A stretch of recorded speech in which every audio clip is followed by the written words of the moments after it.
Le XVIe siècle. On peut partager en deux ce siècle. Dans la première partie, jusqu'à 1559, la paix des Cateau-Cambrésis, l'événement le plus important est représenté par les guerres d'Italie. La France et l'Espagne, avec le Saint-Empire romain germanique, en s'alliant avec des petits États italiens, luttent pour affirmer leur suprématie en Europe.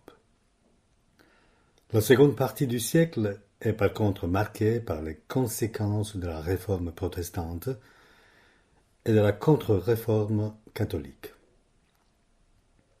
En France, il y aura l'affirmation des protestants calvinistes français, appelés les Huguenots, et la suivante réaction catholique qui, après plusieurs périodes de révolte et de désordre, aboutira dans le massacre de la Saint-Barthélemy, 24 août 1572, dans lequel des milliers de protestants réunis à Paris seront tués par les catholiques.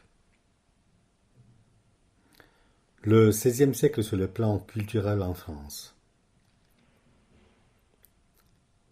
Les guerres d'Italie permettent à la France d'entrer en contact avec les richesses de la Renaissance italienne, Leonardo da Vinci, Michel-Angelo, Raphaël, etc. Elles seront le début pour un renouveau culturel important. La culture italienne sera considérée un exemple à imiter. Des poètes comme Joachim du Bellay et Pierre de Ronsard, faisant partie du cercle des poètes appelés la Pléiade, chercheront de renouveler la langue et la poésie française à travers la connaissance de la culture classique, grecque et latine, mais surtout grâce à l'imitation de la poésie italienne, et en particulier de celle de Pétrarque, le pétrarchisme.